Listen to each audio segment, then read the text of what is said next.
Hello, hope all is well. So, new firmware dropped, well, a beta firmware dropped. As there's quite a lot of stuff going on here, there's a lot of new stuff that's been added.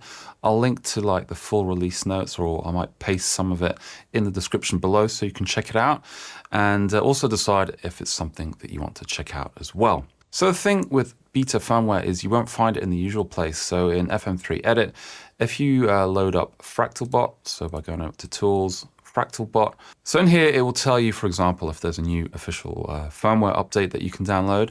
I've got the latest one, which is 9.01. So if I want to load 10 beta, I'll have to go to the Fractal Audio forum. So to get there, I guess the easiest is to just Google or search for Fractal forum, or go to fractalaudio.com, head down to social, and then click the forum button. And then scroll down to FM3 discussion. And so on the first page, you get the download for the beta firmware, as well as an updated version of FM3 Edit. And included in the download is also full release notes for this update or this beta firmware. So here are the release notes on this firmware. It's quite an extensive kind of update. And it kind of warns you in advance, which is making me a bit scared for my CPU, as I have some presets that are already around the like 73, 74% mark, or at least my main preset. So we'll see how that works out. So what I thought I'd do here is set up some basic tones or some basic presets and see how they will be affected before and after the update. And then also have a quick look at, say, CPU usage on my main preset, and then also the tone and the sound, feel, and things like that of my main preset. And so for the test preset, I just threw together really basic input-output, drive block, amp cab, and then a delay and reverb in parallel. We'll be sticking to the same cab throughout, so it's the Dyna cab 1960 TV, so greenbacks. Dynamic 1, it's actually the default position. I've just added on the preamp tab, we've got a low cut of 80 Hertz and 10K high cut with a 12 dB octave. And in terms of amps, we'll be looking at a Vox, the Class A 30 watt Brilliant, the Brit 800 2203, that's what the JCM 800, 5153 100 watt Red, and then the Euro Blue.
So one thing to check after the update is go into setup and check your input 1 pad settings. As this was set down to 6 dB, I'm not sure if that was on purpose or a change in terms of how the pad values are set within the unit.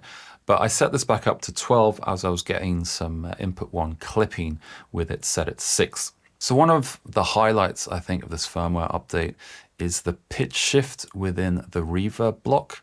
One thing that I'll note is that this was a rich hall before the update, and some of the names have changed a bit. So now it's a mechanics hall. There's some other stuff going on here as well, but some of the names might have changed, so bear that in mind when you're updating the preset. So under the reverb block, we've got this pitch shift page that has been added. So in essence, we can now add a kind of shimmer effect to any reverb that we use. You know, I'll just give an example here. Any reverb I pick, I have this pitch shift page, which is really handy in adding easy kind of shimmer effects to any setup that you want. So we no longer need to say add a plex delay, which does use more CPU, and use the shimmer mode within that. We can still do that, of course, if we want, and we can also combine things to add up. But now we have it within the reverb block, which makes it really easy. It does use more CPU, so as soon as you add mix, you'll see that the CPU goes up a bit. It looks to be around 6 to 7% maybe. And then we have the control over 2 extra voices that we can add to the reverb block as a pitch shift effect. So either going down, so we can go down to 2 octaves below, and we can go all the way up to 2 octaves above. Add to that pitch high cut, so we can control how bright it gets, and then we can get some really cool extra tones, especially for ambient stuff. It's really cool.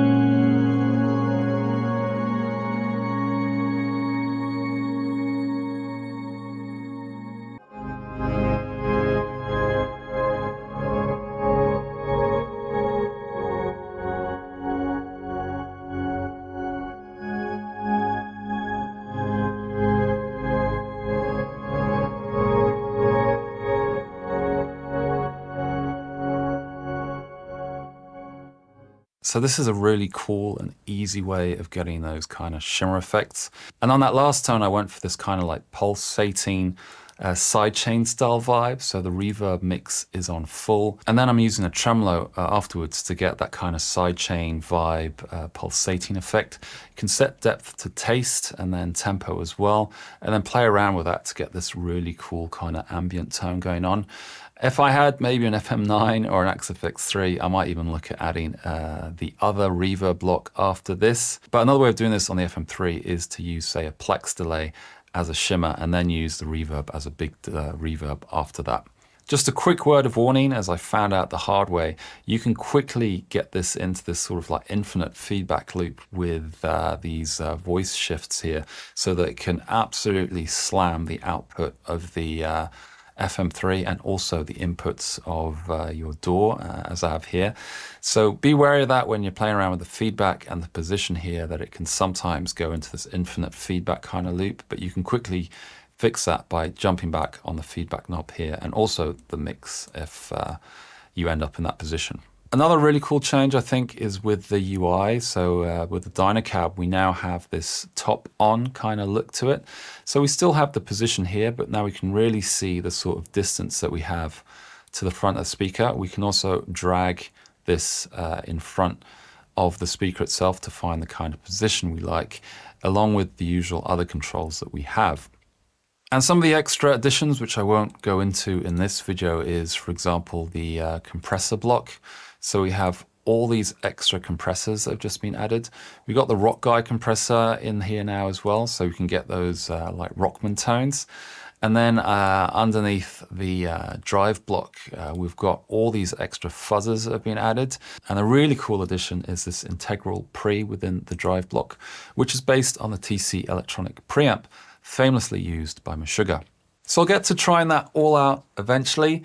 A huge thanks to Fractal Audio for releasing this just before the weekend, so I have some time to really dig into this. My initial impressions on this is that it's a really nice update to the firmware in terms of having these extra options. I think this pitch shift in the reverb block makes it incredibly easy to add or have an extra option to add these kind of shimmer tones to whatever reverb you're using without having to use an extra block, for example. I think the amp response and feel is somewhat tweaked, so it's a bit different. And I really like the kind of feel that I'm getting out of the amp. It was great before. I mean, we're talking about like small differences. Kind of like, I guess, you know, if you've changed tubes in an amp, it's still the same amp, the core tone is there, but you're getting something extra or different out of the amp that in this case, I really like. In any case, I hope you got something out of that. A huge thanks to Fractal for doing these updates. As you know, this device, the FM3, is like 6 years old, I guess, at this point. And to see this commitment to continual updates and big updates in this case that further improve the device is really great to see. And I'd wish more manufacturers would do this as well, as it really adds value to the unit, especially one that's, you know, getting on a bit at this point. So thanks a lot for watching, and I hope to see you in the next video. Take care.